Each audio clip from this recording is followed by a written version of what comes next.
Huygens principle. अच्छा, last day जो पढ़ाया था हाइजेंस प्रिंसिपल, उसके बाद क्या क्या पढ़ाया था? हाँ, वो जितने भी सारे न्यूमेरिकल्स थे सारा समझ में आया क्या? हाइजेंस प्रिंसिपल का क्या क्या? हाँ, वेव फ्रंट के क्वेश्चंस, बाइक्रोमैटिक क्वेश्चंस, ओके सारे। तो लास्ट डे तुम लोग को समझ में आया क्या हाइजेंस प्रिंसिपल क्या कहता है? कि the wave propagation is perpendicular to the wave front, और क्या बोलते हैं, डी बी टी, सारे के सारे एक वेव फ्रंट से दूसरे वेव फ्रंट पे जाने में हमेशा सारे पार्टिकल्स का सेम रहेगा अगर मीडियम सेम हो, इन अ पर्टिकुलर मीडियम, ऐसा बोला था ना? हाँ, आफ्टरनून शिवम। अच्छा, और क्या बोला था? और क्या बोला था? क्या बोला था तुम? Energy propagation in the forward direction is more in comparison to the backward direction, ऐसा कुछ था एक प्रॉपर्टी। अच्छा, यही सब बोला था। तो तुम लोगों को न्यूमेरिकल्स वगैरह सब समझ में आया है। आज को हम लोग क्लास स्टार्ट करते हैं। आज को हम लोग सीखेंगे, सबसे पहला टॉपिक आज का ना एकदम वाईडीएसी सेटअप से एकदम अलग वाला सेटअप है थोड़ा। हालांकि हम लोग वाईडीएसी से थोड़ा थोड़ा रिलेटेड बात करेंगे, लेकिन अलग सेटअप है। आज को उतना ज्यादा वाईडीएसी पे नहीं डिस्कस होगा, हालांकि मैक्सिमम मिनिमम लास्ट डे जैसा था आज भी रहेगा। बट आज का सेटअप आप ऐसे समझ लो, सबसे पहले थोड़ा सा पढ़ेंगे ऑब्लिक इंसिडेंस। क्या पढ़ेंगे? Oblique incidence. ऑब्लिक इंसिडेंस पढ़ेंगे, ठीक है? ऑब्लिक इंसिडेंस, ओके, सही है। ये ऑब्लिक इंसिडेंस कैसा है? जैसे तुम लोगों को बोला था वाईडीसी का सेटअप, सब लोग आए नहीं कि अभी तक प्रतीक प्रतीक दिख नहीं रहा है। अच्छा, ठीक है, कोई बात नहीं। जैसे तुम लोग समझो, लास्ट डे क्या बोला था वाईडीसी का सेटअप में, ये तुम्हें अच्छी तरीके से समझ में आ गया होगा ना? ये क्या है?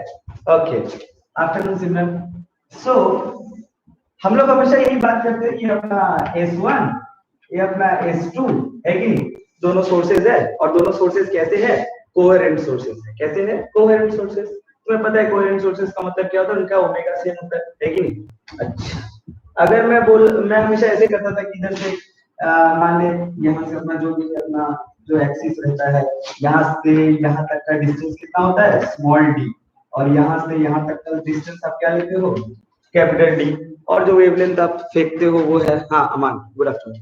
वो वेवलेंथ आप जो फेंकते हैं वो वेवलेंथ क्या हो जाता है? वो वेवलेंथ सर, वो तो आपका वही है, क्या बोलते हैं, लैम्डा, है ना? अच्छा, तो आज हम लोग थोड़ा सा डिस्कस कैसे करेंगे? हम लोग डिस्कस करेंगे वेव, तो हम लोग हमेशा ऐसे करके पैरेलल पैरेलल देखते हैं। आज सोच थोड़ा सा कि अगर हम लोग ऐसे करके इस तरह से वेव फेंके, ऐसे ऐसे, मानो ऐसे ऑब्लिकली वेव्स आ रहे हैं, तो उसमें क्या डिस्कशन होगा, क्या कंसेप्ट निकल के आएगा, वही चर्चा का विषय है। बोलो क्लियर?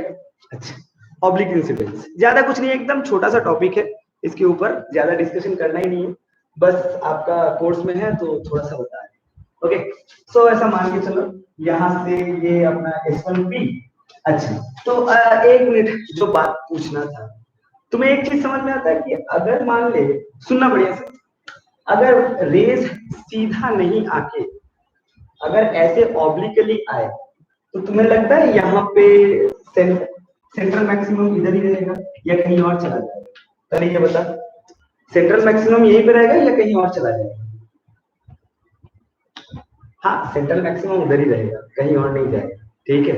अच्छा, तो मान ले हम लोग को यहाँ पे एक पी पॉइंट है, ठीक है? अगर यहाँ पे हम लोग को पाथ डिफरेंस निकालना है, क्या निकालना है? Path difference. तुम लोग को मालूम है क्या पाथ डिफरेंस मतलब होता है? S2P minus S1P। तुम लोग को ये बात याद तो है ना? पाथ डिफरेंस मतलब क्या होता है? डेल्टा एक्स मतलब क्या होता है? S2P minus S1P। बोलो, होता है कि नहीं होता है? ये तो याद है तुम लोगों को, इसी को हम लोग पाथ डिफरेंस बोलते थे, है कि नहीं? अच्छा, ठीक है, बहुत बढ़िया। अच्छा, तो अगर मान ले यहाँ से ये अपना S1P, यहाँ से ये अपना S2P, बोलो क्लियर? अच्छा, तो और ये अपना एक सेंटर से एक लाइन पास करवा दिया, ठीक है? ठीक है, बहुत बढ़िया। मैं क्या बोल रहा था? अच्छा, तो ये अपना थीटा, तो इधर से भी अपना ये थीटा ही होगा, ठीक। अच्छा, ये भी अपना वही थीटा है। अब मेरे को ये बात बता, क्या तुम लोग को लगता है कि अगर इस जगह पे, सुनना बढ़िया से, इस जगह पे अगर मेरे को पाथ डिफरेंस निकालना है, क्या निकालना है? Path difference. अगर इस जगह पे मेरे को पाथ डिफरेंस निकालना है, तो क्या अब भी हम लोग S2P माइनस S1P करने से हो जाएगा? तो लोग ध्यान से देख तो तेरे को पता चलेगा कि सर अगर आप ऐसा ऑब्लिक इंसिडेंस करेंगे ना तो ऐसा नहीं होगा।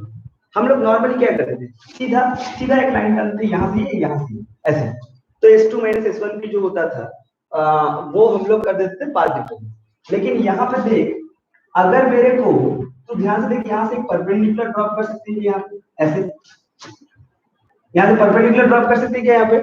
अब सोच, थोड़ा सा सोचेगा तो तेरे को पता चलेगा ये जो परपेंडिकुलर है ना विशाल, ये जो परपेंडिकुलर है, अब देख अगर दोनों यहां से नापा जाए तो ये बी पॉइंट तक यहां से ये लेंथ प्लस यहां से ये लेंथ बराबर यहां से ये लेंथ ऐसे।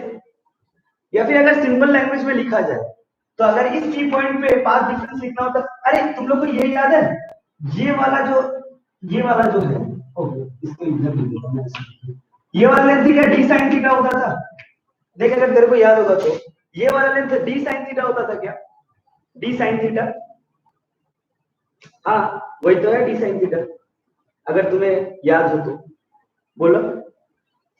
अब सोच ऐसा लिखा जा सकता है क्या, D sine theta plus S1p बराबर क्या S2p,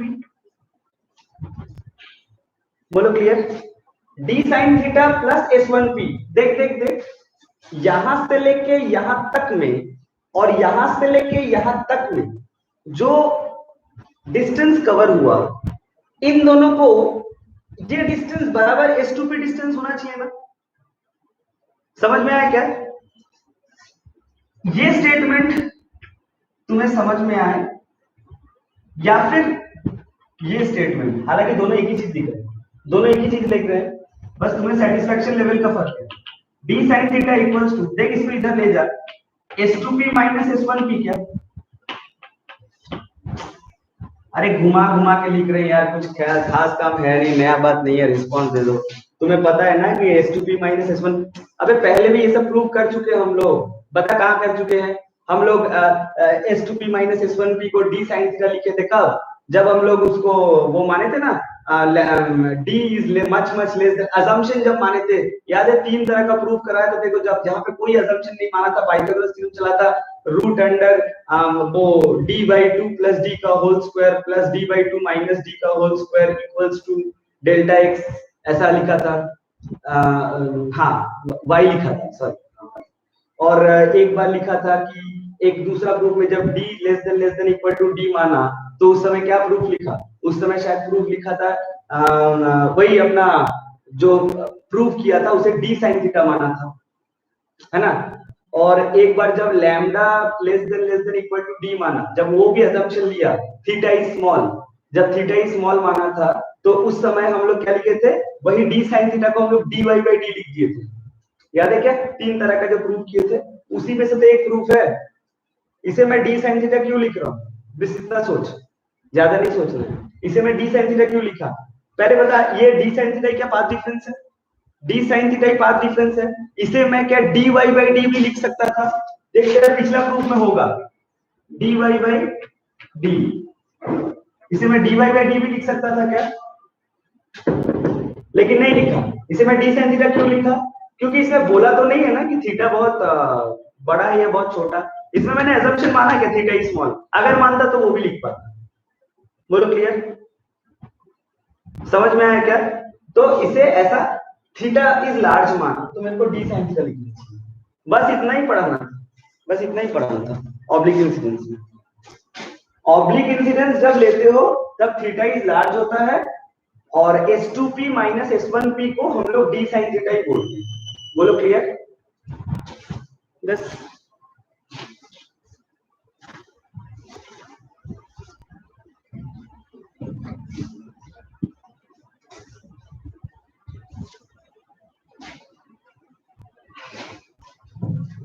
अच्छा एक बात बता, सुनना बढ़िया से,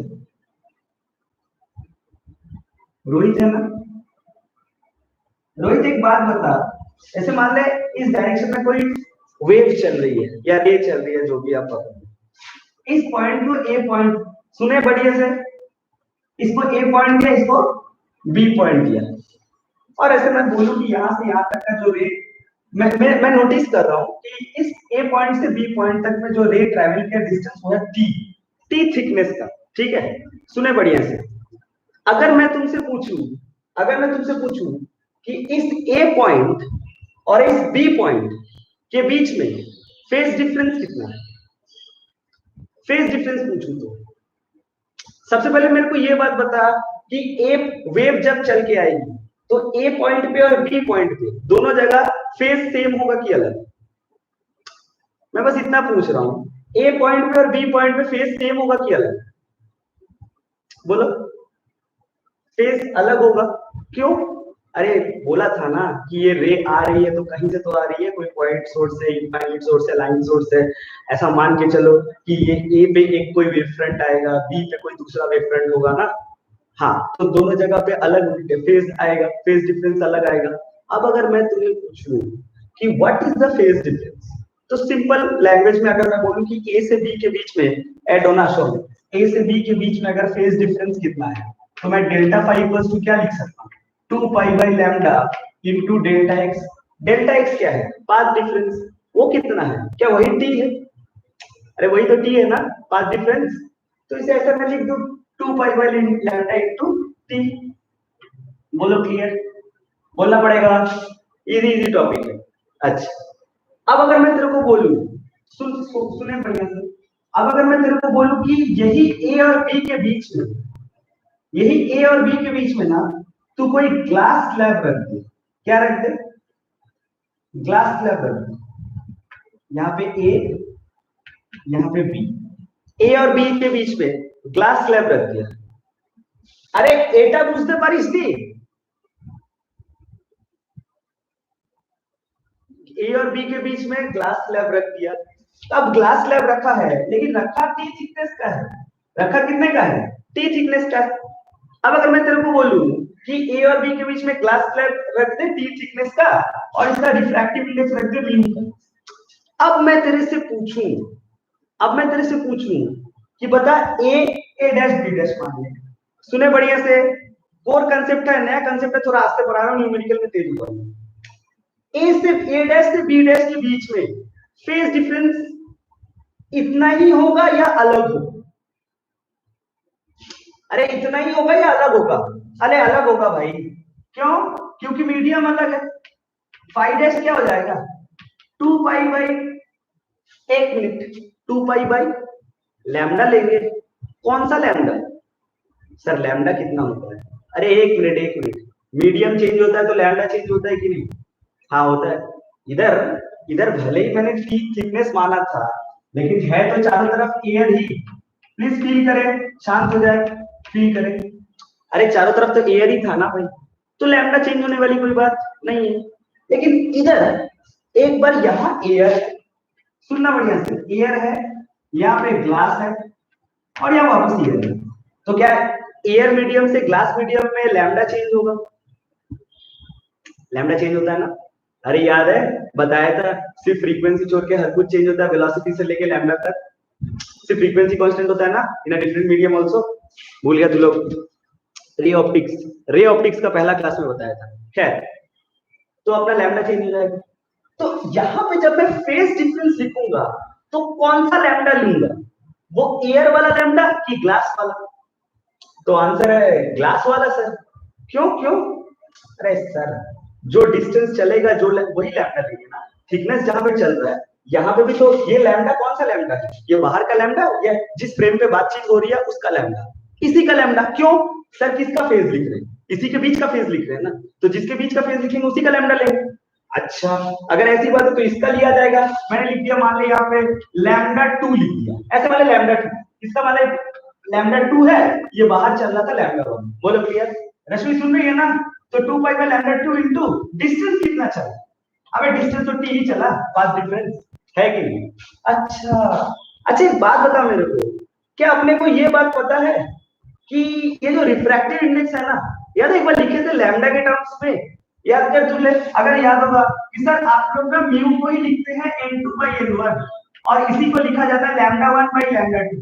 क्या तुम लोग को याद है? एक बड़ा सा रिफ्रैक्टिव इंडेक्स का फॉर्मूला लिखा है था मैंने, उसी का एक पार्ट लिखा रहा हूं यहाँ पे, n2 by n1 equals to lambda 1 by lambda 2। याद है या भूल गया? याद है तुम लोग को, है कि नहीं? अच्छा ठीक है भाई, ये भी मेरे को समझ आया, कोई बात नहीं। अच्छा ये N2/N1 ही म्यू, ओके, तो इसको हमारे फॉर्मूला से रिलेट करके कैसे लिखा जाए? अच्छा तो सर N2/N1 इक्वल, तो हम लोग का यहाँ पे लगभग लगभग क्या हो जाएगा, हम लोग का N2 हो गया ये और N1 हो गया ये, तो उस हिसाब से हम लोग का लिखा जाएगा सर μ/1 इक्वल्स टू क्या लिखा जाएगा, इक्वल्स टू लिखा जाएगा, देख तो जरा, lambda by lambda of the glass, अरे ये लिखा जाएगा ना μ/1 equals to lambda by lambda of the glass. ओहो, तब lambda of the glass lambda 2 एक ही बात है, लैम्डा 2 ले लो यहाँ लैम्डा 1 ले लो, तो लैम्डा 2 क्या निकला, बता, लैम्डा 2 क्या निकला, लैम्डा 2 लिखना मेरा लैम्डा 1/μ, बोलो क्लियर है क्या? यहां तक क्लियर है कि नहीं बताना पड़ेगा। ओके, अगर यहां तक क्लियर है तो इस लैम्डा 2 का वैल्यू हम लोग यहां पुट कर सकते हैं, डेल्टा फाइव इक्वल टू क्या लिखा जाएगा, 2 pi by lambda 1 into mu T, अरे यही लिखा जाएगा ना। आस्ते आस्ते बोला टॉपिक, बहुत ही बेस लेवल टॉपिक है, बोल क्लियर है कि नहीं, बोलना पड़ेगा, बोल क्लियर है कि नहीं, अरे यस और नो,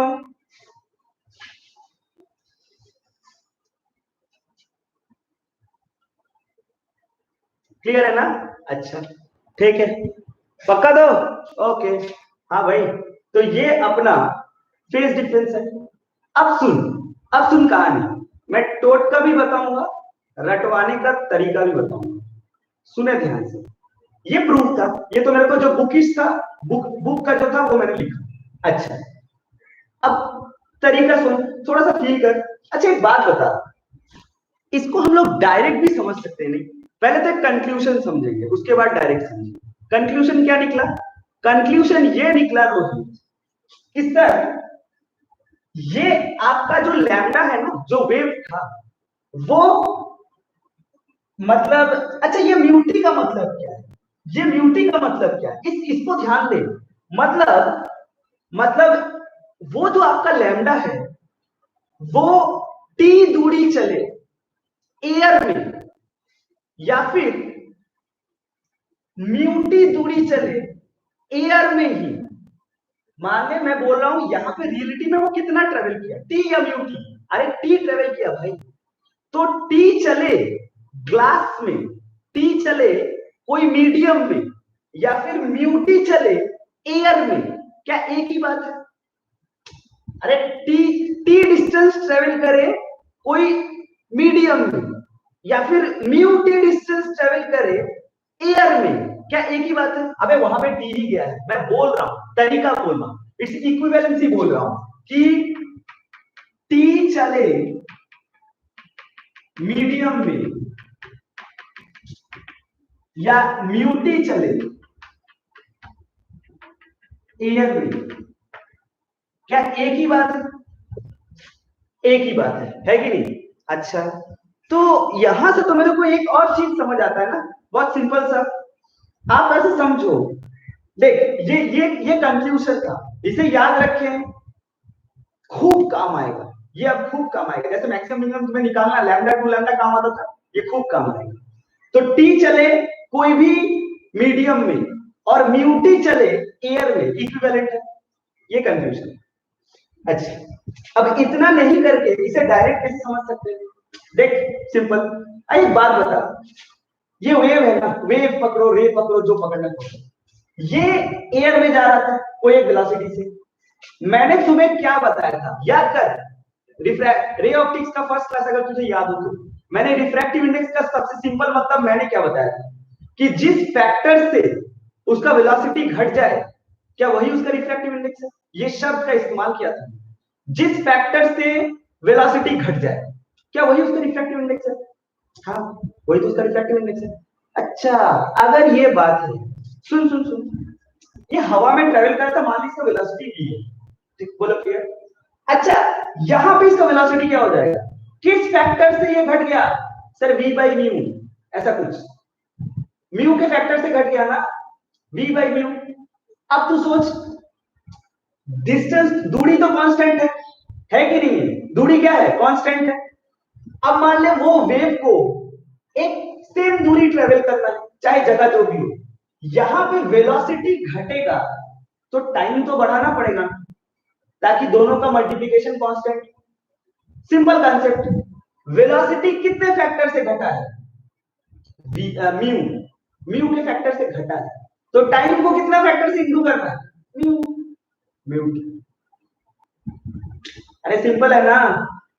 अरे लैम्डा तो कांस्टेंट है, ये लैम्डा वन, अबे लैम्डा ये भी लैम्डा वन ही तो है। लैम्डा वन मतलब भैया हवा वाला। ये लैम्डा तो कांस्टेंट है भाई, दूरी तो कांस्टेंट है आपका, डिस्टेंस। तो जितना फैक्टर से उसका वेलोसिटी घटा है उतना ही फैक्टर से टाइम को मल्टीप्लाई कर दे।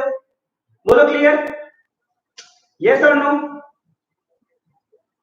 समझ में आया तुम लोग को? बढ़िया है। अच्छा, समझी रे रश्मि? तो इसलिए अपना 2 पाई/λ1 इंटू म्यू।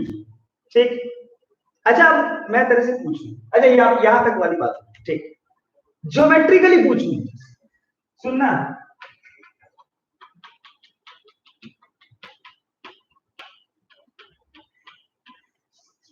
ज्योमेट्रिकली अगर मैं पूछूं, मतलब भारी भारी शब्द का इस्तेमाल कर रहा हूं, कोई खास बात नहीं है। मैं पूछूं कि ज्योमेट्रिकली मैंने तुम्हें क्या दिख रहा है? यहां पे पाथ डिफरेंस पूछा। यहां पे पाथ डिफरेंस बी पॉइंट पे और यहां का बी डैश का, ए से बी और ए डैश से बी डैश, दोनों का पाथ डिफरेंस सेम है कि अलग? दोनों का पाथ डिफरेंस सेम है कि अलग? बोलो बोलो बोलो, बोलना पड़ेगा। अगर मैं ज्योमेट्रिकली देखो, सिंपली दोनों का पाथ डिफरेंस सेम है कि अलग? एक मिनट, बार बार बता रहा हूं, मतलब पे चले। पाथ डिफरेंस मतलब मैं बोला कि ए से बी तक में जो रे चली, यहां से यहां तक और यहां से यहां तक, दोनों का पाथ डिफरेंस सेम है कि अलग? सर सेम है। अरे अलग नहीं भाई, सेम है। ज्योमेट्रिकली बोल रहा हूं तुम्हें, ज्योमेट्रिकली बात का मतलब होता है तुम्हें दिख क्या रहा है। हाँ उतना तो चला, लेकिन नहीं, अगर मैं तुम्हें बोलूं कि ज्योमेट्रिकली दोनों के बीच का डेल्टा एक्स 0 है भाई, यहां से यहां तक का पाथ, यहां से यहां तक रे को चलने को पाथ डिफरेंस नहीं बोलते हैं, यहां से यहां तक रे को चलने को पाथ कवर्ड बोलते हैं। यहां से यहां तक रे को चलने का निकाला फेज डिफरेंस है। हाँ ये बात है कि तुम बोल सकते सर ये भी तो है ना इसका पाथ डिफरेंस। हाँ अगर उस फ्रेम में पकड़ो तो। मैं बस तुम्हें ये बोलना चाहता हूं कि यहां से यहां तक जो गया था और यहां से यहां तक जो जाते हुए मेरे को दिखा, दोनों सेम है कि अलग? सेम है। मैथमेटिक्स ज्योमेट्री के हिसाब से बात करें तो ये सेम, लेकिन अंदर ही अंदर में बात कुछ अलग है। तो अगर मैं तुमसे पूछूं कि what is the delta effective, what is the delta effective, reality में डेल्टा इफेक्टिव मतलब इसका एयर इक्विवेलेंट सोचो, इसका एयर इक्विवेलेंट सोचो। मैं बोला डेल्टा इफेक्टिव, सुने बढ़िया से, डेल्टा इफेक्टिव देख लिखा हूं यहां पे, डेल्टा इफेक्टिव देख यहां पे लिखा हूं बढ़िया से, ठीक है? या दोनों को एयर इक्विवेलेंट पकड़ो, तो मतलब यहां से यहां कितना डिफरेंस था? टी। लेकिन यहां से यहां रे ने कितना ट्रेवल किया? Mu T. तो दोनों के बीच का डिफरेंस कितना है? क्या तुम लोग को लगता है दोनों के बीच का इफेक्टिव पाथ डिफरेंस होगा म्यू टी माइनस टी या फिर म्यू -1 इंटू टी? बोलो क्लियर? क्लियर है क्या? Mu -1 into T. बोल समझ आया कि नहीं आया? बोलो क्लियर है क्या? बता, समझ आया?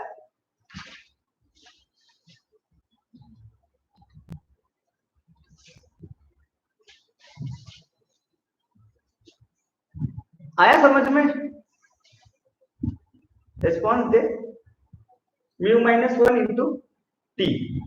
हाँ ये बोलना चाहता था मैं ये बोलना चाहता था कि ये एयर है और ये ग्लास है। हकीकत में रे ने यहां पे कितना ट्रेवल किया?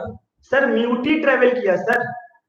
पाथ डिफरेंस यहां पे म्यूटी था, लेकिन यहां पे कितना था? T. So what is that effective path difference और what is the change in path difference? That must be μ-1 into t. बोलो क्लियर? ओके। अब सोच, ये कोर कंसेप्ट था मालूम, एक बहुत बड़ा सेगमेंट का ये कोर कंसेप्ट था, ठीक है। अब हम लोग इसको YDAC से जोड़ेंगे। कैसे जोड़ा जाएगा? सुने बढ़िया से, सुनना बढ़िया से। अगर तुमसे बोला जाए,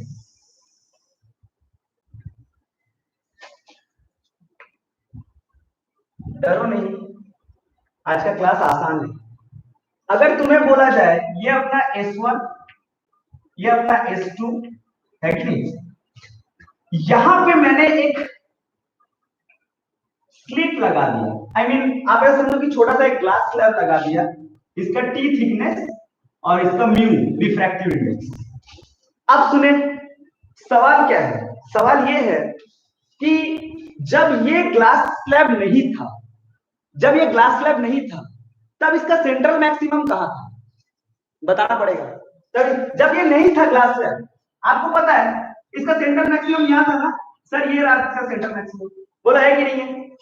अब मैं अगर तुमसे पूछूं कि अब मैंने ऐसा एक उस S1 स्लैब के सामने, मैंने S1 स्लिट के सामने मैंने ग्लास स्लैब रख दिया जिसका थिकनेस T है, म्यू2 है, म्यू रिफ्रैक्टिव इंडेक्स है। अब बोलो उसका सेंट्रल मैक्सिमम, कॉमन सेंस, उसका सेंट्रल मैक्सिमम वही रहेगा या शिफ्ट हो जाएगा? और अगर शिफ्ट होगा तो बता के दिखा, ऊपर शिफ्ट होगा या नीचे? बोलो बोलो बोलो, उसका सेंट्रल मैक्सिमम तो ऊपर शिफ्ट होगा या नीचे?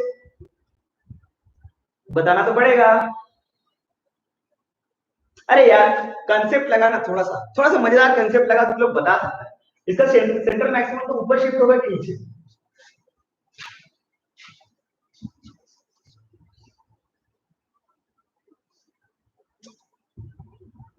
कई लोग तो अभी भी परेशान है, सर शिफ्ट ही क्यों होगा? कई लोग तो परेशान है, शिफ्ट ही क्यों होगा, है ना? अरे इसका सेंट्रल मैक्सिमम जो है ना, ये ऊपर की ओर शिफ्ट होगा। बोल तो क्यों? मैं बता रहा हूँ, सुनो, मैं बता रहा हूँ। एक्चुअली तुझे क्या पता है सेंट्रल मैक्सिमम का मतलब क्या होता है? क्या S1P equal to S2P? Central maximum का मतलब क्या होता है? क्या S1P इक्वल टू S2P? अब अगर मैं तेरे को बोलूं ये अपना जो है S1P, ये अपना जो है S2P, सुने बढ़िया से, मैं बोला कि तुम्हें नहीं लगता ये वाला जो लेंथ है, ऐसा मान के चला, तुम लोग को मैथमेटिक्स के द्वारा समझाता हूं, तुरंत समझ जाएगा। S1P बराबर S2P बराबर x ले लो, या फिर कोई एक वेरिएबल ले लेना ताकि तुझे समझ आए। P ले लेता हूं, अच्छा P, x डेल्टा x में कंफ्यूज होता है, P ले लेता हूं। ये P माना, मतलब ये दोनों length P millimetre, P metre, P centimetre है, समझो। अब मैं बोला कि थोड़ा देर के लिए ना ये जगह तो खोल ले। अरे मेंसुरेशन बता रहा हूं भाई, क्लास 9 10 का, इस जगह को खोल ले, इसको खोल ले। तो तूने यहां से कितना लेंथ खोला है? सर P खोल लिया। अब सोच इस S1P पे, S1P जो लेंथ जो था ना, ये लेंथ अभी क्या बन गया? S1P लेंथ जो बन गया sir P minus T plus mu T। देख तो जरा, अरे देख देख देख, सही लिखा क्या? अरे रे यहां से आया था, जैसे यहां पहुंचा तो अंदर में रे कितना ट्रेवल किया? म्यू टी ना, फिर बाहर निकला ड्रॉप चला गया। तो मतलब अगर आपको इसको इस जगह पे स्लिट स्लैब फिक्स करना है तो आपको पी लेंथ से टी लेंथ खोल लेना है, मतलब टी इक्विवेलेंट जगह को माइनस कर देना, क्योंकि पी मतलब तो टी के साथ था ना, पी से टी हटा दिया और म्यू टी चिपका दिया। अब बोल ये S1P था ना? अरे था कि नहीं था? है कि नहीं? लेकिन S2P, S2P कितना है? सर S2P तो अभी भी P ही है कि नहीं? अब सोच, अगर मैं तेरे को बोलूं कि सेंट्रल मैक्सिमम का डेफिनेशन क्या होता है? सेंट्रल मैक्सिमम का डेफिनेशन क्या होता है? पाथ डिफरेंस जीरो, यही होता है ना? पाथ डिफरेंस क्या होता है? जीरो। अच्छा, अब तू सोच, इधर देखना, अब तू सोच यहां से लेके यहां तक में जो लेंथ है और यहां से लेके यहां तक में जो लेंथ है, कौन सा लेंथ बड़ा है? देखिए, अगर तुझे समझ में आएगा तो ये लेंथ बड़ा है, क्योंकि यहाँ पे म्यूटी ट्रेवल हो गया है, मतलब अब ये वाला और ये वाला बराबर नहीं रहा। अरे यार नीचे वाला लेंथ तो उतना ही रह गया है, जैसे कि यहाँ पे एक स्लैब डाल दियो ना, अंदर में टी के जगह पे म्यूटी ट्रेवल हो गया है, तो ऊपर वाला लेंथ थोड़ा बढ़ गया है ना। तो ऊपर वाला लेंथ बड़ा, नीचे वाला लेंथ छोटा, चला जहां पे जाके मीट करो तो सेंटर मैक्सिमम नहीं होगा ना। अब अकल लगा, तो उसे सेंटर मैक्सिमम बनाने के लिए क्या करना होगा? सर एक काम करिए, उस लेंथ को ना थोड़ा ऊपर करिए, तो ये वाला लेंथ जैसे बढ़ जाएगा। और इस पॉइंट को ऊपर करने का मतलब है इस लेंथ को थोड़ा कमाना और इसको थोड़ा बढ़ाना, तो शायद कहीं ऊपर में सेंटर मैक्सिमम आएगा। कंसेप्ट समझ आ रहा है क्या? मैं फील करा रहा हूं जगह को, बाकी अपना मैथमेटिक्स तो है ही अपनी जगह पे। अरे जो कि यहाँ पे स्लैब रख दियो भाई, अंदर में म्यू टी ट्रेवल हो गया है, तो अंदर में जो टी थिकनेस का डिस्टेंस, जो अगर स्लैब नहीं होता तो टी डिस्टेंस पार होता, चला स्लैब रख दिया तो यहाँ पे म्यू टी चला गया ना, तो मतलब ये डिस्टेंस ज्यादा चला गया अंदर में। अब उसको बराबर, लेकिन नीचे वाला तो उतना ही रहा, तो दोनों को माइनस करने में तो जीरो नहीं आएगा, तो सेंटर मैक्सिमम नहीं होगा, तो उसको थोड़ा उठाएंगे तो ये लेंथ थोड़ा बढ़ जाएगा ना। इस पॉइंट में थोड़ा अगर यहाँ पे लिया होगा, देखो ये थोड़ा शायद बढ़ गया और ये थोड़ा शायद कम गया, तो हो सकता है इस जगह पे सेंटर मैक्सिमम आए अपना। बोलो क्लियर है क्या? वहीं पे आएगा ना सेंटर मैक्सिमम। अभी तक नहीं आया समझ में? क्या इतना आसान तो था? सेंटर मैक्सिमम थोड़ा ऊपर उठ जाएगा। अरे समझ में आ रहा है क्या? पक्का? कई लोग तो इसी बात से परेशान है कि सेंट्रल मैक्सिमम, तो ये हुआ ना कोई सवाल, अगर नीचे हुआ तो, अरे नीचे होगा ही नहीं भाई, कंसेप्ट से समझो, नीचे होगा ही नहीं, वो ऊपर ही होगा। क्यों? अबे दूरी इसका बड़ा है, सेंट्रल मैक्सिमम तभी रीच हो पाता है जब S1P और S2P का लेंथ बराबर हो। तुम चले इसको बढ़ा दे रहे हो, उस वो पॉइंट नीचे कैसे जाएगा? सिंपल ज्योमेट्री है भाई। तो ये सवाल तेरा होना चाहिए जाएगा, स्लैब यहां लगाओ, चला यहां डिस्टेंस ज्यादा होगा तो पॉइंट ऊपर शिफ्ट होगा। मर गए सब, ये सवाल था ही नहीं। सवाल ये था कि central maximum, new central maximum कितना ऊंचाई, ये जो इतना, देख देख देख देख, कोई रिस्पॉन्स नहीं दे रहे, मैं पढ़ाऊंगा ही नहीं ऐसे। आए नहीं आए बोलो, कितने टाइम लगाया, कितने का? T thickness, mu refractive index, बोल। स्लैब ऊपर लगाया तो सेंटर मैक्सिमम किधर शिफ्ट होगा? ऊपर ही पॉइंट, क्या है यही सेंटर मैक्सिमम। तो यहां से लेके ये लेंथ और यहां से लेके ये लेंथ, अब सोच, अगर ये सेंट्रल मैक्सिमम हुआ, क्या हुआ? अगर ये सेंट्रल मैक्सिमम वाकई में इसको होना हुआ तो लगा हुआ, तो वो जो ये किसके बराबर होगा? S2P के बराबर। क्या S2P इफेक्टिव ना? उसके पास स्लैब S1P, दोनों में क्या फर्क है? S1P इफेक्टिव और S1P में क्या फर्क है? S1P मतलब ओरिजिनल लेंथ, S1P इफेक्टिव मतलब स्लैब रखा हुआ लेंथ। बोलो क्लियर? अब देख, मैं S1P इफेक्टिव को लिख रहा हूं, बढ़िया से देखना। तो S1P ये तो सच्ची सच्ची वाला लेंथ है, ओरिजिनल वाला, इससे क्या माइनस कर दे? सर वो टी तो माइनस करिए, क्योंकि उसी में आप स्लैब डालिए। ठीक है, S1P वाला लेंथ सच्ची सच्ची वाला, इससे टी माइनस कर दिया, तो मतलब अब फोटो कैसा हुआ पता है? अब फोटो ऐसा हुआ, अब फोटो ऐसा हुआ। अब बोल, ये देख S1P माइनस टी, तुझे फील आता है? बोल ये S1P माइनस टी है कि नहीं? हाँ है। तो अब उस जगह का हिसाब कौन दे? इसका मतलब क्या हुआ? माइनस टी प्लस टी, मतलब वो कट गया, वो सच्ची वाला लेंथ। अब अगर मैं वहां पे स्लैब घुसता हूं तो स्लैब में गया म्यू टी, अरे म्यू रिफ्रैक्टिव इंडेक्स। सोच S1P ये वाला लेंथ छोड़, इसको उधर भेज दे और यहाँ पे टी कॉमन ले ले, तो क्या आएगा? Mu minus one into T, और डी ग्रेटर देन डी। ये सब फालतू एजम्पशन हम लोग हमेशा लेके चलते हैं, है कि नहीं? ठीक, अबे अभी तो समझ में आ जाना चाहिए ना। अब सोच, तू लोग शुरू से ये सर ये शुरू से पढ़ते हैं, यही है पास, को बस बोल के छोड़ दिया था, उसको हमने सॉल्व नहीं किया था। मैंने इसलिए नहीं सॉल्व किया था कि वो हो ही नहीं सकता, बाद सॉल्व होगा। और दूसरा क्राइटेरिया क्या था सर? जब मैं डी को बहुत बड़ा मानू, डी को स्मॉल डी को बहुत छोटा मानू, तो फिर क्या कंडीशन होता है? सर इसको आप लिख दिया करें, कलर कॉपी में लिखा होगा कि अगर थीटा भी small, lambda is very small, theta is very small assume कर लो, तो उसे dy by d लिख सकते हो, और अगर थीटा लार्ज रखो तो उसे d sin थीटा लिख सकते हो। अभी ऑब्लिक इंसिडेंस में बताया था, बोल बताया था कि नहीं बताया था? ये इसमें भी डर लगता है। इसको क्या लिखा जा सकता है?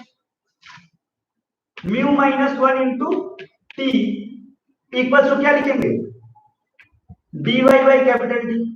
बोल यहां से y निकाल सकते हैं कि नहीं, y निकाल सकते हैं यहां से, हाँ, y बराबर क्या होगा, mu minus one into t D divided by d, यही आंसर है। इतना ही ऊपर आपका सेंटर मैक्सिमम शिफ्ट हुआ है, इतना ही ऊपर आपका सेंटर मैक्सिमम शिफ्ट हुआ है। बोलो क्लियर है क्या, ठीक, क्लियर है कि नहीं, किरे बुझते पारली,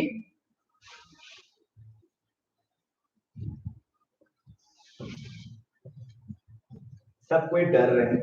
हाँ समझ में तो आया है, पर पता नहीं क्या समझ में आया है या नहीं समझ में आया है।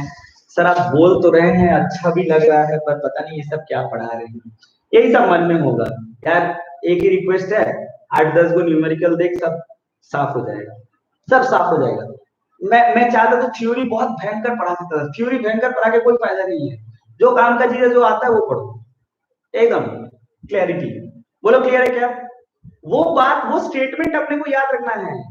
टी चली स्लैब में या फिर एयर में कितनी चली, म्यू टी, तो इसका म्यू टी इक्विवेलेंट हुआ ना, ओके। अब सुन, अब एक बात बता, इसको ये टफ में, ये टफ में कहलाता है मालूम है साक्षी, ये टफ में कहलाता है।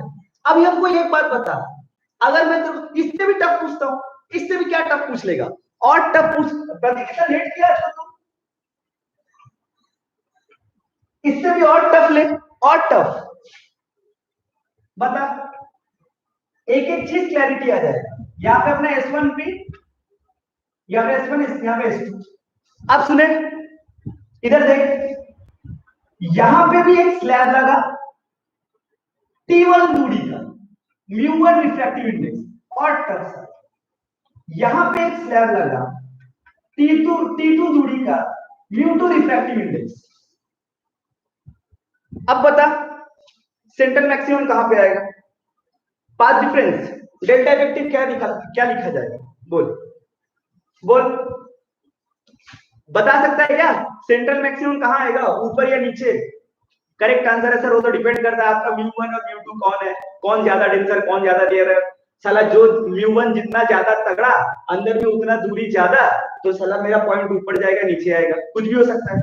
अरे कुछ भी हो सकता है ना भाई, कुछ भी हो सकता है। तो एक काम करो ना, आप ये हालत तक मेरे को बताओ, कम से कम मेरे को यहाँ पे पाथ डिफरेंस बता दो। पाथ डिफरेंस बोले तो फिर से कंफ्यूज, कम से कम मेरे को यहाँ पे, मैं चाहता हूं तुम यहाँ पे डेल्टा एक्स इफेक्टिव बता दो, और डेल्टा एक्स इफेक्टिव में भी आप टेंशन में आ गए। मैं चाहता हूं यहाँ पे S2P माइनस S1P बता दो। कई लोग सोच रहे हैं सर आप पी पॉइंट ही बता दो हम लोग, ठीक है मैं बताता हूँ, वही ले, यहाँ पे पी पॉइंट, अरे एजम्पशन यार, होगा होगा, म्यू2 तगड़ा होगा, हाँ म्यू1 तगड़ा होगा तो ये पॉइंट ऊपर चला जाएगा, म्यू2 तगड़ा होगा तो पॉइंट नीचे आ जाएगा, मैं मान लिया म्यू1 ग्रेटर देन म्यू। अब बता यहीं पे पाथ डिफरेंस बता दे, S2P माइनस S1P को क्या लिखा जाएगा, कैसे लिखेगा तू लोग, कैसे लिखेगा, ऐसे ही लिखेगा ना, देख तो यहाँ पे ऐसे ही लिखेगा ना, यहाँ से एक लेंथ जाएगा, फिर यहाँ से एक लेंथ ले जाएगा। अबे दादा सच बता रहे, एकदम फालतू ज्योमेट्री पढ़ा रहे मालूम, फिर भी तुम लोग सारे नहीं समझ, जो कि मेरे को ये नहीं पता कि कौन तगड़ा है, क्योंकि कोई भी तगड़ा हो सकता है, तो आपका डेल्टा एक्स जो है ऊपर नीचे कुछ भी हो सकता है। तो मैं एक काम कर रहा हूँ, संतुष्टि के लिए एक काम कर रहा हूँ, ये जो डेल्टा एक्स है ना, डेल्टा एक्स इफेक्टिव, इसे मैं मॉड में ले ले रहा हूँ, क्योंकि अगर मेरा वैल्यू अगर अलग होगा तो देख लिया जाएगा। मैंने मान लिया पॉइंट ऊपर है, अब बता ऊपर वाला पॉइंट को क्या लिखा जाएगा, पाथ डिफरेंस कैसे लिखेगा, इस पॉइंट का पाथ डिफरेंस कैसे लिखेगा, ये लेंथ माइनस वो लेंथ ना, तो साला ये लेंथ तो लिख पहले ये लेंथ कैसे लिखेगा, ऐसे लिखेगा ना, सच्ची सच्ची वाला S1P, सच्ची सच्ची वाला S1P माइनस T1 खोल लिया, प्लस म्यू1 T1 लगा दिया। बोल है कि नहीं, S1P माइनस S2P कर, अगर वो ऊपर है, अच्छा तो फिर तो S2P बड़ा हो जाएगा ना, हाँ चलो S2P लिख लेंगे, तो सच्ची सच्ची वाला S2P, अच्छा और क्या लिखा जाएगा, हाँ और क्या लिखा जाएगा, और क्या लिखा जाएगा, माइनस T2 खोल ले, प्लस म्यू2 T2 खोल ले, देख ये वाला, ये अपना S2P तो लिखा ना, अब ये माइनस हो ना, माइनस ऊपर वाला लिख S1P minus T1 plus μ1 T1। यार तुम लोग के सामने बनाया यार, मैं खुद भी सोच सोच के लिख रहा हूँ, कुछ भी रट के नहीं आया। देखो ज्योमेट्री जो कहता है, अपना हिसाब जो कहता है यही होगा ना। ये पाथ डिफरेंस है, ये पाथ डिफरेंस है। और ये कौन सा पॉइंट है? First maximum first minimum? Sir नहीं पता, नहीं पता, कुछ नहीं पता, क्योंकि आप कुछ बोलेंगे।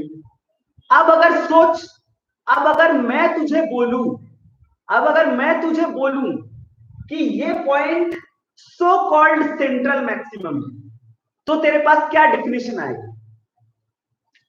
ये क्या था? सेंट्रल मैक्सिमम था। इस सेंट्रल मैक्सिमम का पाथ डिफरेंस कितना था रे? तू ध्यान से देख, तो इस सेंट्रल मैक्सिमम का यहाँ पे जो पाथ डिफरेंस था ना, इस सेंट्रल मैक्सिमम का पाथ डिफरेंस यहाँ पे तो 0 है। अबे यहाँ पे तो 0 है, तभी तो वो सेंट्रल मैक्सिमम है। लेकिन इस जगह पे कितना है? इस जगह पे वो अपना डेल्टा एक्स इफेक्टिव जो है ना, देख ये वाला निकला था, कहाँ गया कहाँ गया, ये वाला ना, यही वाला निकला। तो क्या लिखा जाएगा? म्यू माइनस 1 इंटू टी, है कि नहीं? यहाँ पे 0 है। अच्छा, तो अगर मैं तेरे को बोला कि ये डेल्टा एक्स 0 है, अब अगर ये डेल्टा एक्स 0 हो जाएगा, तो डेल्टा एक्स 0 कब होता है? जब पाथ डिफरेंस 0 होगा, है कि नहीं? और पाथ डिफरेंस 0 कब होगा? जब सेंट्रल मैक्सिमम होगा। तो तू लोग बता, सेंट्रल में अगर इसी को मैं सेंट्रल मैक्सिमम बोलने जाऊं, तो क्या मैं ये दोनों को काट सकता हूं? ये और ये काट सकता हूं कि नहीं काट सकता? अगर मैं बोलूं कि ये डेल्टा एक्स तो सेंट्रल मैक्सिमम का है, तो क्या ये दोनों को स्ट्राइक ऑफ कर सकता हूं? तो फिर क्या लिखा जाएगा? Mu two T2 minus μ1 T1 plus T1 minus T। बोल क्लियर? यही बोला जाएगा ना? देख तो, अगर इन दोनों को सेंट्रल मैक्सिमम बोल सकते हैं, तो फिर ये दोनों काट सकते हैं ना? सच्ची सच्ची वाला तो हमेशा कट जाएंगे अगर वो सेंट्रल मैक्सिमम बोल सकते। अरे है कि नहीं है?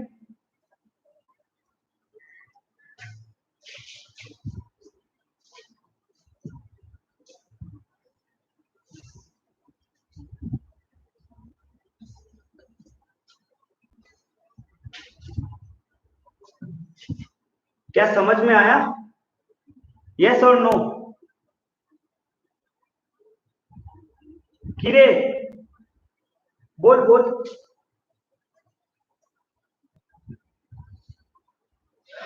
सोच ऐसे, एक क्वेश्चन दे रहा हूं, सुने बढ़िया से। एक क्वेश्चन दे रहा हूं, वही अपना स्लैब यहां लगा है टी, ये अपना म्यू, सुनना बढ़िया से। यहाँ पे अपना एक स्लिट S1, ये अपना स्लिट S2, ठीक है? S1 S2 दोनों स्लिट, ठीक। अब तुझे क्या लगता है, पहले इतना बता, तुझे क्या लगता है इसका सेंट्रल मैक्सिमम यहाँ आएगा या ऊपर? इतना देर में क्या समझ आया, इतना बता। इसका सेंट्रल मैक्सिमम नीचे आएगा कि ऊपर? नीचे आएगा या ऊपर? ऊपर आएगा। स्लिट ऊपर, स्लैब ऊपर लगा हुआ है, तो सेंट्रल मैक्सिमम ऊपर आ गया। ऐसा मैंने माना, अपना सीएम इधर आ, ठीक है? ठीक, ठीक है, ठीक है, तुम लोग को समझ आया सेंट्रल मैक्सिमम ऊपर। अच्छा, तो सेंट्रल मैक्सिमम ऊपर है, तो नॉर्मली क्या होता है, हम लोग का ऐसा होता है ना, सेंट्रल मैक्सिमम उसके ऊपर आता है पहला मिनिमम, फिर क्या आता है पहला मैक्सिमम, फिर क्या आता है दूसरा मिनिमम, फिर दूसरा मैक्सिमम, ऐसे चलते जाता है। तो ये सेम चीज तो नीचे की तरफ भी होता है। तो मैंने क्या बोला कि ये सेंट्रल मैक्सिमम है, तो उसके नीचे यहाँ पे है फर्स्ट मिनिमम। सुनना, उसके नीचे क्या है? First minimum. उसके भी नीचे मैंने यहां पे बोला फर्स्ट मैक्सिमम, यहां पे बोला फर्स्ट मैक्सिमम। तो ये अपना सेंट्रल मैक्सिमम, नीचे भी बोल सकता हूं ना, फर्स्ट मिनिमम फर्स्ट मैक्सिमम। अच्छा, इन दोनों का इंटेंसिटी को आई माना, आई माने दोनों का इंटेंसिटी को आई, आई सेम इंटेंसिटी, ठीक है। अब फिर तुम लोग को क्या पूछा कि सेंट्रल मैक्सिमम के टाइम में, तो तुम्हें यहाँ पे समझ में आता है ना, सेंट्रल मैक्सिमम में इंटेंसिटी कितना होता है 4i। अभी तुम लोग भूल गए क्या, याद है? यहाँ 4i, फिर मिनिमम में 0, फिर यहाँ पे 4i, फिर 0, 4i 0, 4i 0, याद है या भूल गया? और जब जब सेंट्रल मैक्सिमम पे क्या होता था, फेज डिफरेंस कितना हो जाएगा 0। फिर पाई का चेंज आता है ना फेज में, फिर फर्स्ट मिनिमम में कितना आएगा पाई, सेकंड फर्स्ट मैक्सिमम क्या आएगा 2 पाई, 3 पाई, 4 पाई, याद है या भूल गया? तो तुझे पूछा गया, येलो वाला चॉक ले लेता हूं मैं। तो तुझे पूछा गया अगर यहाँ पे अपना सेंटर मैक्सिमम पे, तो यहाँ पे अपना 4i होगा। अच्छा, फिर इधर अपना फर्स्ट मैक्सिमम में भी यहाँ पे 4i होगा, और यहाँ पे तो 0 होगा। तो तुझे पूछा गया यहाँ पे कहीं पे ना 2i है, ऐसा ही होता है ना, 0 और 4i के बीच में कहीं पे 2i है। तो तुझे पूछा क्या गया, ये जो 2i जहां पे है ना, find the value of t in terms of, find the value of t in terms of lambda d d mu and t, इनके बीच में आपको रिलेशन जनरेट करना है। बोलो क्लियर? पहले बता सवाल क्लियर है कि नहीं? सवाल क्लियर है, मैं तभी आगे बढ़ूंगा।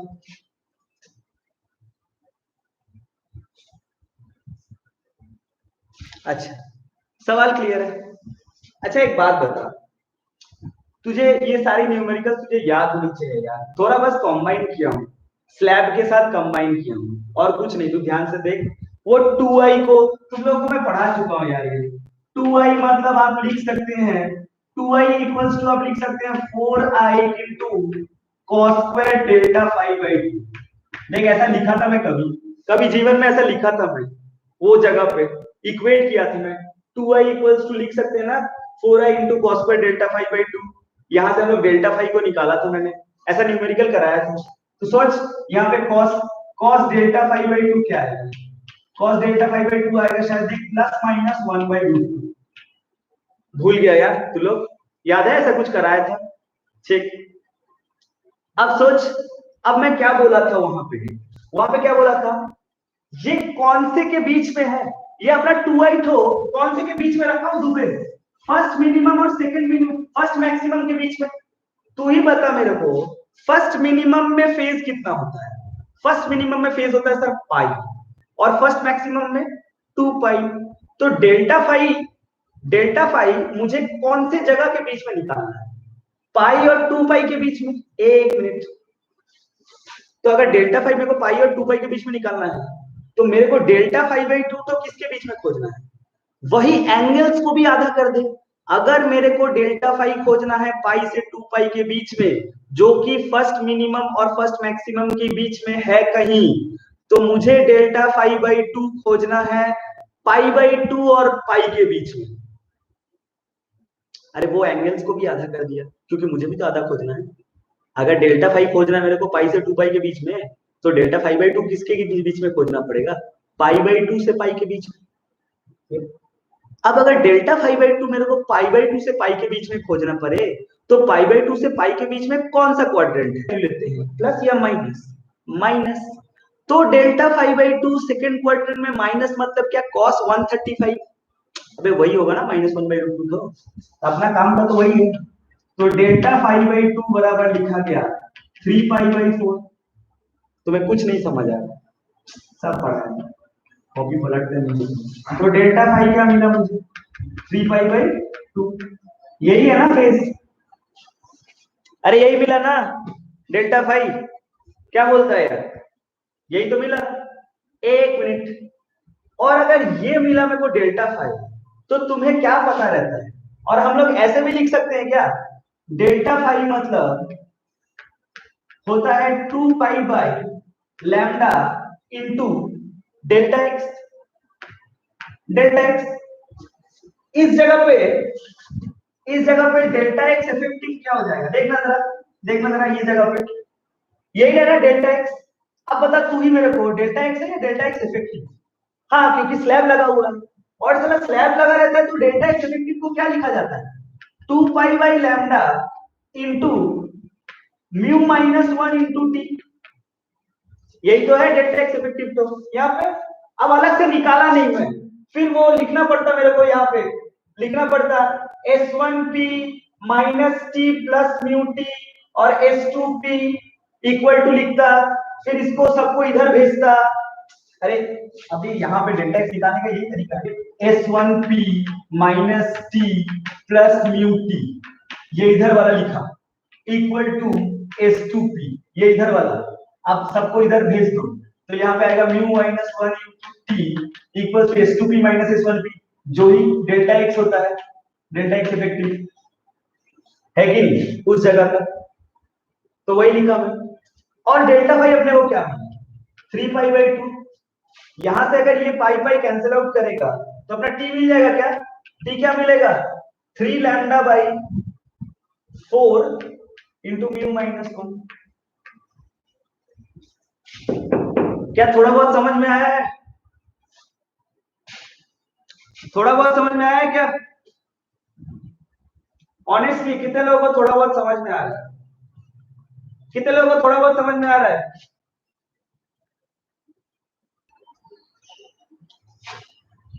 इधर देख, एक और,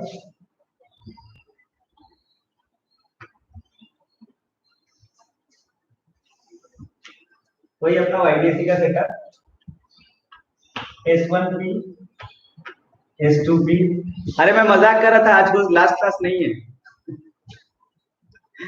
सुने, एजम्पशन अपना वही वैलिड है, लैम्डा लेस देन डी और डी जो है ग्रेटर देन डी, तो और इसके सामने अपना वही, किस तरह का और सवाल पूछ सकते हैं सेटिंग, देखिए ध्यान से, वही अपना स्लैब लगा दिया, अपना थिकनेस टी और म्यू रिफ्रैक्टिव इंडेक्स, यहाँ पे एक पी पॉइंट दे दिया गया एज यूजुअल, फिर से वही कहानी, इस पी पॉइंट का यहाँ पे अगर मैं तेरे को बोलूंगी डेल्टा एक्स इफेक्टिव निकाल, क्या निकालेगा, mu minus 1 into T sir, और क्या निकालेगा वहां पे, यही निकालेगा ना। लेकिन मैं तेरे को बोल दिया, अब सुने सवाल, मैं तेरे को बोला कि यहाँ पे जो पॉइंट है ना, ये पॉइंट तो सेंटर मैक्सिमम है, हाँ चलो वो भी माना, चलिए वही आपका बात ही रहा, वो सेंटर मैक्सिमम। तो मैं तुझे पूछा, सवाल क्या है, सुन सवाल ये है कि अगर ये स्लैब नहीं होता तो सेंटर मैक्सिमम होता यहाँ, अब वो सवाल अब वो स्लैब है तो सेंटर मैक्सिमम है यहाँ, ठीक है। फ्रिंज विड्थ पता है क्या, lambda d by d, beta equals to fringe width. तो तुम्हें पूछा गया, ये जो नया सेंटर मैक्सिमम जो पैदा हुआ है ना, ये कितना फ्रिंज ऊपर है, ये नया सेंटर मैक्सिमम कितना फ्रिंज ऊपर है, ऐसा पूछा गया। तो उसके लिए क्या करना पड़ेगा, अरे कॉमन सेंस लॉजिक क्या कहता है, सर एक काम कर लो, ये वाला लेंथ निकाल लो और फ्रिंज विड्थ से डिवाइड मार दो, तो जितना टो आएगा उतना टो फ्रिंज ऊपर है। और क्या, इससे आसान सवाल हो क्या, मुद्दा ये खेल तो अभी होगा, ये लेंथ तो कैसे, और उसका भी कोई खेल नहीं हो, इसका भी कौन सा खेल होने वाला है, कुछ खेल नहीं होने वाला, देख क्या खेल होगा, ये सेंटर मैक्सिमम को क्या लिखा जा सकता है बोल, अरे इस सेंटर मैक्सिमम को हम लोग क्या लिख सकते हैं, इस जगह पे डेल्टा एक्स टू कितना होता है, डेल्टा एक्स इफेक्टिव तो आप क्या लिखेंगे यहाँ पे, ये लिखेंगे ना म्यू माइनस 1 इंटू टी, है कि नहीं। अब तू सोच, अगर ये वाकई में सेंट्रल मैक्सिमम है कि नहीं, अगर मेरे को ये लेंथ निकालना, तो तुम लोगों को ये बात पता है क्या, डेल्टा एक्स इफेक्टिव को आप ऐसे भी लिख सकते हैं, पहले बता डेल्टा एक्स इफेक्टिव को आप क्या क्या लिख सकते हैं, सर उसको हम लोग लिख सकते हैं डी साइन थीटा, उसको हम लोग लिख सकते हैं डी वाई बाई डी, उसको हम लोग और कुछ नहीं लिख सकते, है कि नहीं। अच्छा तो इसे मैंने लिख दिया डी वाई बाई डी, लिख दिया ना, तो यहां से y मिल जाएगा क्या, y equals to mu minus 1 into t d by d, तो ध्यान से पहले भी निकाल चुके, कुछ देर पहले भी दूसरा सवाल में निकाल चुके, है ना, तो ये अपना y।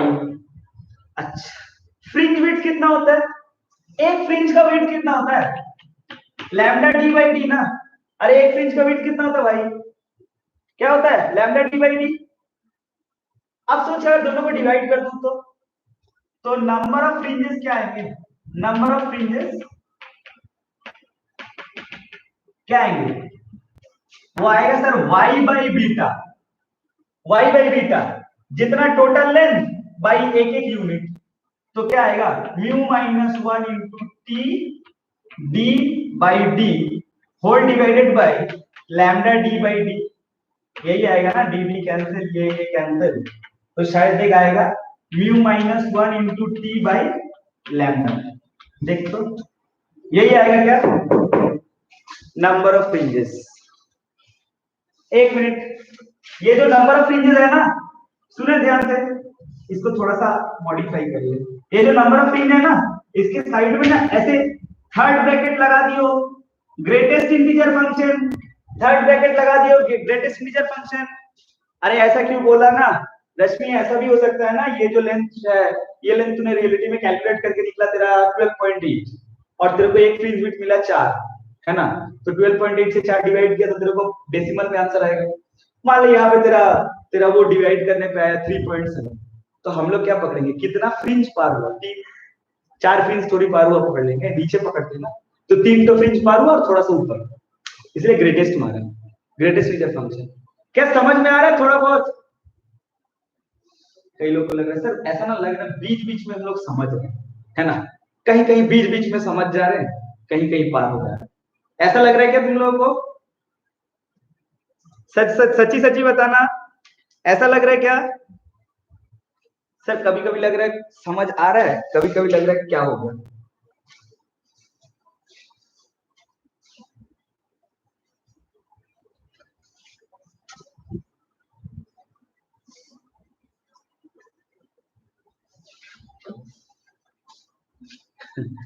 अच्छा, वही वही, हाँ ठीक है कोई बात नहीं, मेरे को समझ आ रहा है। ये यही सब पूछेगा कभी, कितना तो फ्रिंज ऊपर है, कितना तो नीचे है। अच्छा एक बात बताना, ये जितना सारा न्यूमेरिकल्स है ना, तुम लोग सब लिख रहे हो ना? क्यों बोलो तो? ये सब तुम लोग को अभी इसका अपना जो वेव ऑप्टिक्स का शीट करने दूंगा, और एनसीईआरटी में एक दो पैटर्न आपको मिलेगा, ठीक है? अच्छा, इसके बाद एक टॉपिक लिख, लॉयड्स मिरर।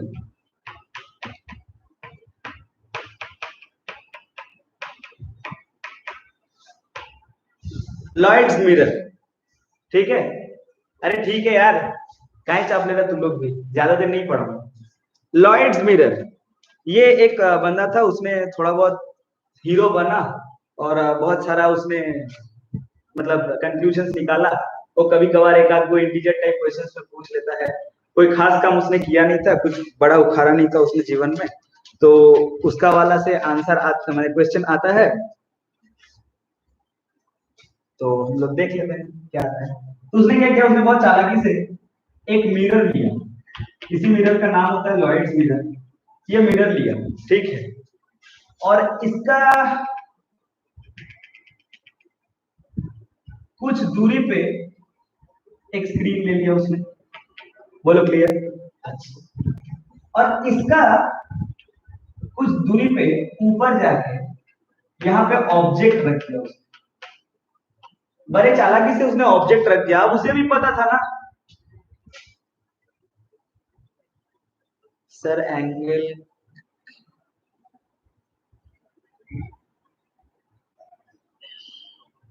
नहीं पता क्या लिखा है भाई, तुम वो कौन सा फारसी लैंग्वेज है मेरे को नहीं पता, इधर देख। खैर वो मिलेंगे जब तेरे से ले लेंगे डेटा, या फिर फोन पे या व्हाट्सएप पे बात कर लेना, पता नहीं कौन सा लैंग्वेज लिखा, उसको पढ़ने में मेरे को 2 मिनट लगेगा। ऑब्जेक्ट मान ले वहां रख दिया, अब उसको भी पता है साला ऑब्जेक्ट वहां रख देंगे और यहाँ पे एक प्लेन मिरर रख देंगे, तो पक्का इसका इमेज किधर बन जाना है? इसका इमेज किधर बन जाना है? इधर ही बन जाएगा ना? इधर कोई काम नहीं है साइंटिस्ट का, खा पी के कोई काम नहीं है, इधर इमेज बन जाएगा। क्या these two will act as a coherent sources and is this a YDC type setup? उसने ऐसा किया, ठीक। सबसे पहले तो मैं तेरे को रिक्वेस्ट करूंगा कि अगर वो ऑब्जेक्ट है, ये इमेज है, इनका फील्ड ऑफ व्यू बना।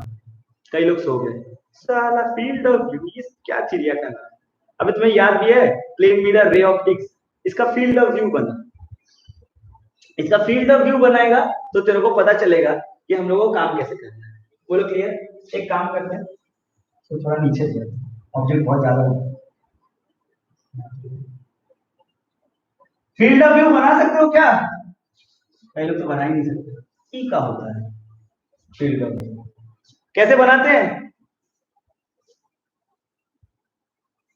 लैम्डा टी होता है शायद, हाँ होता तो है, पर एंगुलर फ्रिंज विड्थ पढ़ा है कहाँ में? मैं तो सिर्फ फ्रिंज विड्थ पढ़ा हूँ।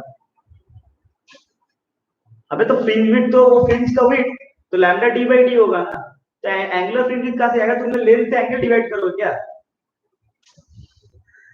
इधर देख, इसका फील्ड ऑफ व्यू तो कैसे बनाएगा रे? अरे ऐसे ही बना देना, यहाँ से लेके ऐसे आएगा तो ऐसे यहाँ पे जाएगा, है कि नहीं?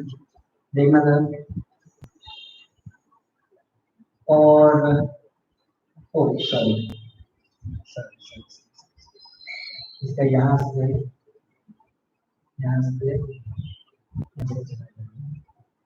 एक यहाँ से गया, देखना बढ़िया से।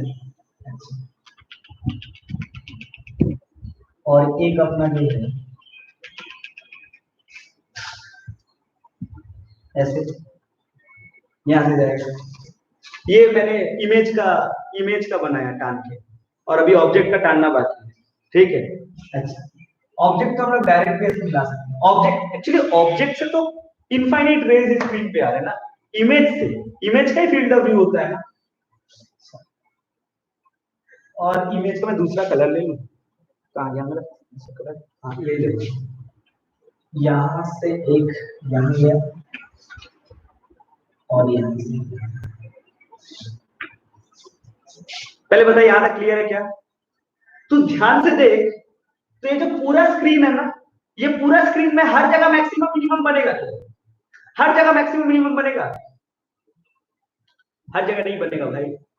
क्यों नहीं बनेगा? अरे हर जगह इमेज थोड़ी दिखती है, मिरर के चलते, तुम्हें नहीं पता मिरर के चलते फील्ड ऑफ व्यू के अंदर में जितना इलाका होगा उतने इलाके में ही भले कुछ दिखे तो दिखे। अरे फील्ड ऑफ व्यू भूल गए तुम लोग? मैं वहां पे खड़ा था और बोला कि ये आईना में मैं दिखूंगा कि नहीं, इमेज मेरा उधर बनेगा कि नहीं, फिर पता चला कि हाँ इमेज उधर बनेगा, या दिखना या नहीं दिखना वो एक व्यू के ऊपर है। तो इसका भी वही कहानी है, इमेज इसका हर जगह बनेगा लेकिन दिखेगा नहीं हम लोग, है ना? हम लोग को इसका दिखना नहीं दिखना इसी एरिया के अंदर, है कि नहीं? जो कि इसका फील्ड ऑफ व्यू कहलाता है। इसको बोलते हैं इंटरफेरेंस रीजन। क्या बोलते हैं? इंटरफेरेंस रीजन इसको बोलते हैं। इसी के अंदर में काम होता है। बोलो क्लियर? अभी तुम लोग से क्या पूछा जाएगा? बस सेटअप अपने को याद रखना होता है, लॉइड्स मिरर का। अब इससे तुमको क्या पूछा जाएगा?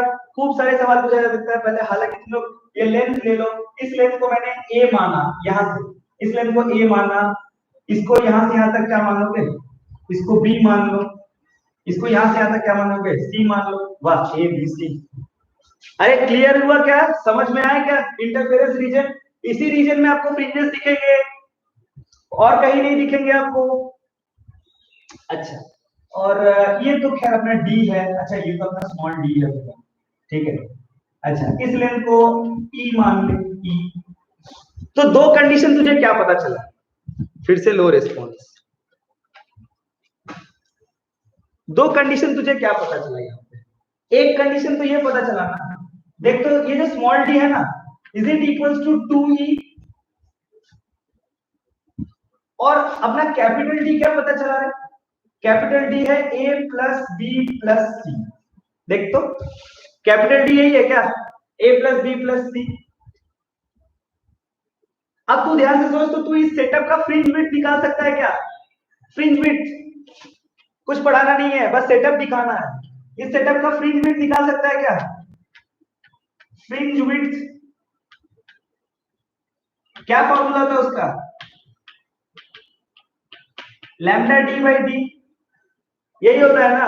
अरे स्मॉल डी पता है क्या, कैपिटल डी पता है क्या, तो इसका फ्रिंज विड्थ भी निकलेगा। बोलो क्लियर? अच्छा, ये इंटरफेरेंस रीजन तो निकाल सकता है क्या प्रतीक? ये इंटरफेरेंस रीजन निकाल सकता है क्या? हाँ, हाँ तो लैम्डा डी बाई डी, अब इसको लिख सकता है ना, लैम्डा इंटू डी हो गया तेरा ए प्लस बी प्लस सी, और अपना डी क्या हो जाएगा 2e, यही इसका निकला फ्रिंज विड्थ। अब सोच कि अगर वही सब सवाल दोबारा पूछा जाए सेटअप चेंज करके, लॉयड्स मिरर में आपको पूछा गया ये इंटरफेरेंस रीजन कितना, ये इंटरफेरेंस रीजन का लेंथ कितना है, विड्थ कितना है, पूछा गया, तो कैसे निकालेंगे? निकालने का और कोई तरीका नहीं है सर, निकालने का वही तरीका है कि आपको ये निकालना पड़ेगा, इसको y1 मान लीजिए, इसे आप y2 मान लीजिए, और कोई तरीका नहीं है, y2 माइनस y1 से आपका इंटरफेरेंस रीजन का लेंथ निकलेगा, और क्या निकलेगा? अब वो y2 माइनस y1 और y2 को कैसे निकाल सकते हैं, वो उसका तरीका है रश्मि, उसका तरीका क्या है? देख देख देख देख, उसका तरीका ये है, अच्छा ये ट्राइंगल सुने बढ़िया से, ये ट्राइंगल और ये ट्राइंगल सिमिलर है क्या? ये ट्राइंगल और ये ट्राइंगल सिमिलर है क्या? देख सिमिलरिटी लगा सकते हो उसमें, क्योंकि ये थीटा सेम है लगभग, तो ऐसे लिख देना यहाँ पे वो दोनों ट्राइंगल से तो लिखा है यहाँ पे y1 by C equals to इधर क्या आ जाएगा, वही अपना आएगा e by a plus b, ऐसे ही कुछ आएगा, हाँ यही तो आएगा। तो यार देख यार निकल जाएगा, ध्यान देख y1 इक्वल टू निकल जाएगा c by a plus b, देख y1 ए बी सी, सी का तो वैल्यूज तब तो ए बी सी डी का वैल्यूज तो आपको पता ही होगा, हाँ बिल्कुल, हाँ सिमिलरिटी क्यों नहीं होगा इसमें सिमिलरिटी। अब देख ये y2 में देख ये वाला ले, ये वाला ट्राइंगल, ये वाला बड़ा ट्राइंगल और ये छोटा ट्राइंगल सिमिलर नहीं, ये वाला और ये दोनों ट्राइंगल सिमिलर नहीं, देख वहां से निकल आएगा y2, y2 को क्या लिख सकता है, y2 by b plus c equal to लिख सकता है यहाँ पे e बाई ए, देख शायद ये लिख सकता है, तो y2 क्या निकल आएगा e ब्रैकेट में b प्लस सी बाई ए, ऐसा ही निकलेगा ना y2। अब देख दोनों को अगर माइनस करेगा तो कर सकता है क्या y2 minus y1, it's pure algebra, या फिर बोल दो लोग ये भी नहीं समझ रहे हम लोग सब, ये भी नहीं समझ में आता हम लोग को, ये भी बोल दो c बाई ए प्लस, बोल ये भी कर दूं मैं, इसको भी कर दूं, एक एबीसी का रिलेशन आएगा, उसी को बोलते हैं लॉयड्स मिरर, उसी को बोलते हैं लॉयड्स मिरर का इंटरफेरेंस लेंथ, इंटरफेरेंस रीजन का लेंथ, वो भी कर दूं मैं, या भी सर वो भी नहीं समझ आया मेरे को। अब सोच तुझे ये पूछ लेगा कि ये जो इंटरफेरेंस रीजन है, इस इंटरफेरेंस रीजन में कितना ठो फ्रिंज है, नंबर ऑफ फ्रिंजेस पूछेगा, क्या करेगा? नंबर ऑफ फ्रिंजेस पूछेगा, क्या करेगा? अरे ये जो लेंथ निकलेगा इसको फ्रिंज विड्थ से डिवाइड कर सकता है क्या? इसको फ्रिंज विड्थ से डिवाइड कर देगा तो नंबर ऑफ फ्रिंजेस आएंगे, आएंगे कि नहीं आएंगे? बोलो, या वो भी कर दूं मैं? बोलोगे तो मैं कर दूंगा, तुम लोग का साइलेंस लगता है मेरे को कर देगा, आ जा वो भी कर देख, ओके वो मैं कर दे रहा हूं, y2 माइनस y1 आपका क्या आ जाएगा, यहाँ पे एलसीएम ले लीजिए, a into a plus b का एलसीएम लीजिए और e को कॉमन ले लीजिए बाहर, तो यहाँ पे शायद आएगा b plus C into a plus B, अगर मैं गलत नहीं हूं, और नीचे आएगा यहाँ पे ए सी, आएगा किसका a b plus a c plus b square plus b c minus a c, देख निकाल दो, ये कैंसिल आउट हो गया, ई के साथ एक बी भी कॉमन चला जाएगा, तो यहाँ पे क्या आएगा a plus b plus c divided by a into a plus c, ये आपका निकला लेंथ। अब आपका नंबर ऑफ फ्रिंजेस कैसे निकालेगा? नंबर ऑफ फ्रिंजेस देख, number of fringes, number of fringes निकाल, e into b a plus b plus c divided by a into a plus b, इसको किससे डिवाइड करेगा? फ्रिंज विड्थ से, फ्रिंज विड्थ कितना है? Lambda of a plus b plus c divided by 2e, है कि नहीं? A plus b plus c इससे कट गया, तो यहाँ पे क्या लिख सकता है, देख देख क्या लिखा जाएगा यहाँ पे, शायद देख यहाँ पे लिखा जाएगा 2e² divided by lambda a into a plus. मेरे को तो लगता है यही है नंबर ऑफ यूनिट्स। ये भी नहीं समझ में आया तुम लोगों को, आया कि नहीं आया समझ में? अरे बोलना तो पड़ेगा, बोलना तो पड़ेगा ना, या ये भी नहीं समझ आया? ठीक, अब सुन एक और कहानी, एक इंपॉर्टेंट कहानी सुन। जा लॉयड मिरर का डायग्राम मिटा दूंगा, ठीक। अब सुन, वो जो लॉयड मिरर का डायग्राम था, ऐसे मुंह में बता रहा हूं, वो जो लॉयड मिरर का डायग्राम था ना, अच्छा एक बात बता, अगर तुमसे वहां पे पूछा जाए कि मैक्सिमम मिनिमम निकालो तो भी निकाल सकते हो क्या? तुमसे पूछा जाए मैक्सिमम मिनिमम निकालो, निकाल सकते हो क्या? मैक्सिमम मिनिमम निकाल सकते हो क्या? अरे कैसे निकलेगा मैक्सिमम मिनिमम? अरे मैक्सिमम मिनिमम निकाल सकता है क्या? हाँ निकल जाएगा ना।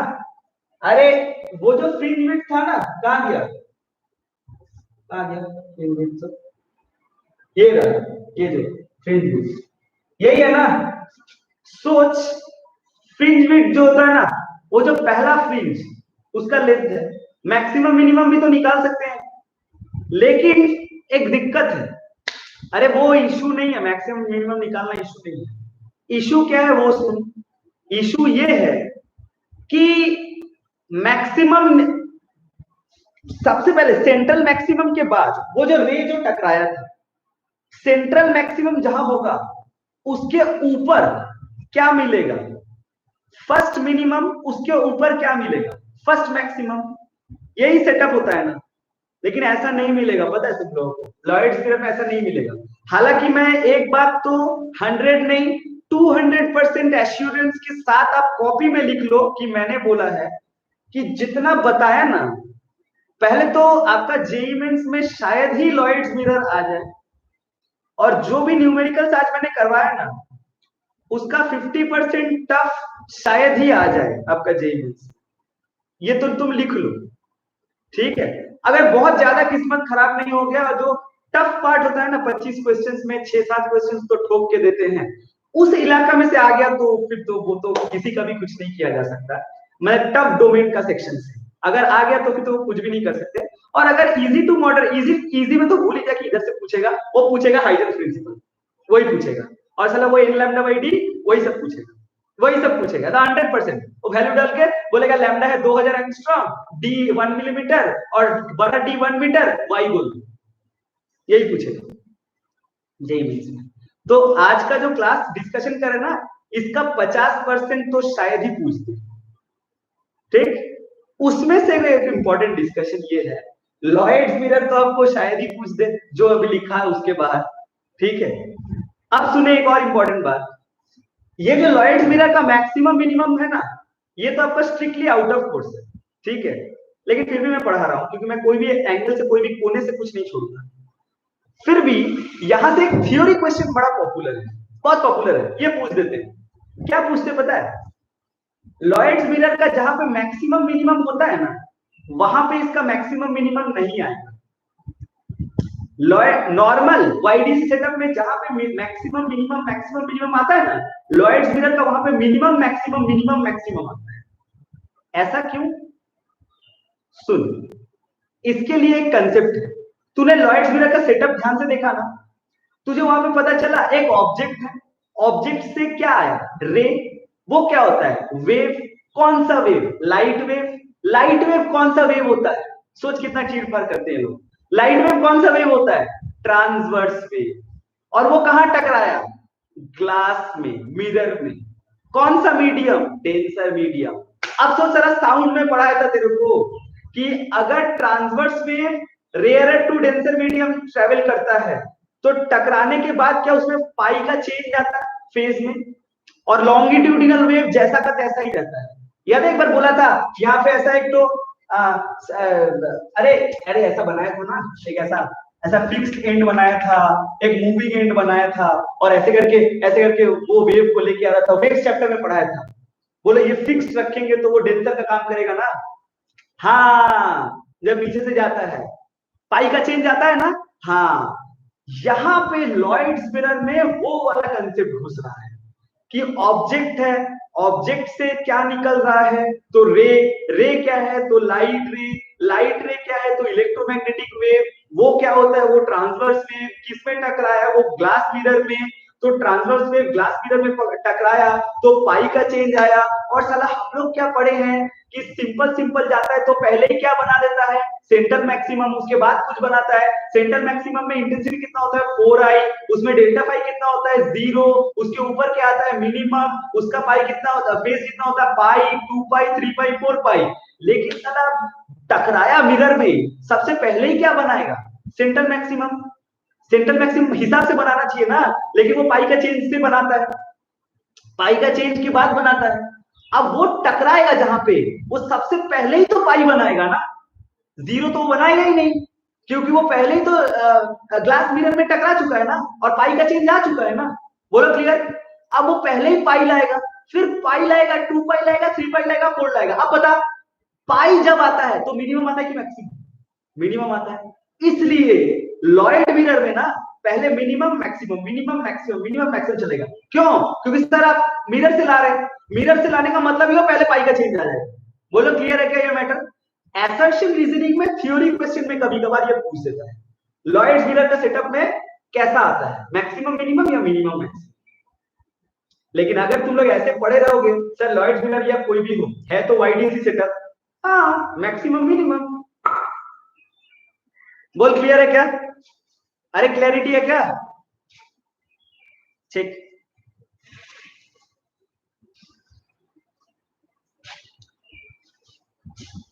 एक टॉपिक 2 मिनट बोलूंगा, ये सुन ले।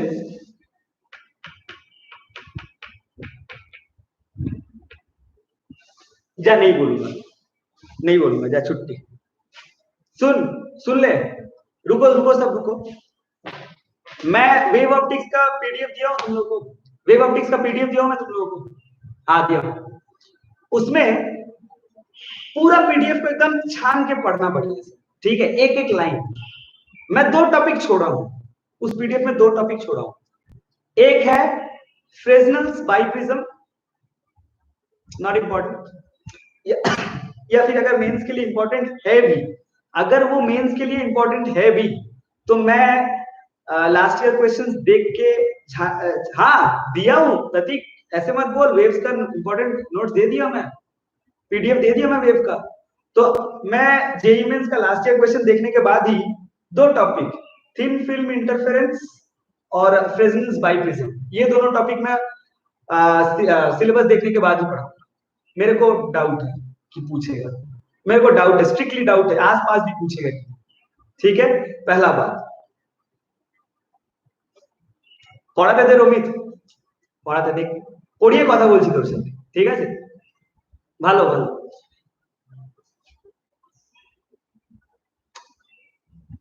क्या वेव्स, क्या क्या पूछ रही है टोना, जो बोल रहा था इसका ना एक लास्ट टॉपिक बचा हुआ है एज पर, मैंने स्पेशल पोर्शन है जेईई मेंस का, पोलराइजेशन डिफ्रैक्शन, ये दोनों टॉपिक बहुत इंपॉर्टेंट है, तो मैं नेक्स्ट क्लास वही पढ़ाना चाहूंगा। Okay, next class polarization diffraction, और हो सके तो मैं नेक्स्ट क्लास एनसीईआरटी डिस्कशन करूंगा, जैसे रे ऑप्टिक्स का डिस्कस किया था। अरे क्या तुम लोग चाहते हो कि एनसीईआरटी का डिस्कशन हो? क्या तुम लोग चाहते हो कि एनसीईआरटी का डिस्कशन हो जैसे रे ऑप्टिक्स का हुआ था? अरे यस और नो? तो क्या याद रखना, क्या क्या बोला, फ्रेजनल्स बाइप्रिज्म और थिन फिल्म इंटरफेरेंस, ये दोनों चीज मैं जेईई मेंस का पोर्शन को देखते साथ, देखने के बाद अच्छा से स्क्रूटिनी करने के बाद पढ़ाऊंगा, और पोलराइजेशन और डिफ्रैक्शन वो मैं मंडे पढ़ाऊंगा, पोलराइजेशन और डिफ्रैक्शन में मंडे पढ़ाऊंगा। बाकी अपना पूरा वेव ऑप्टिक्स खत्म, 100% खत्म। Please go through the wave optics PDF. तुम लोग किसी के पास अगर नहीं भी हो तो मैं अभी दोबारा सेंड कर दे रहा हूं। Okay, bye.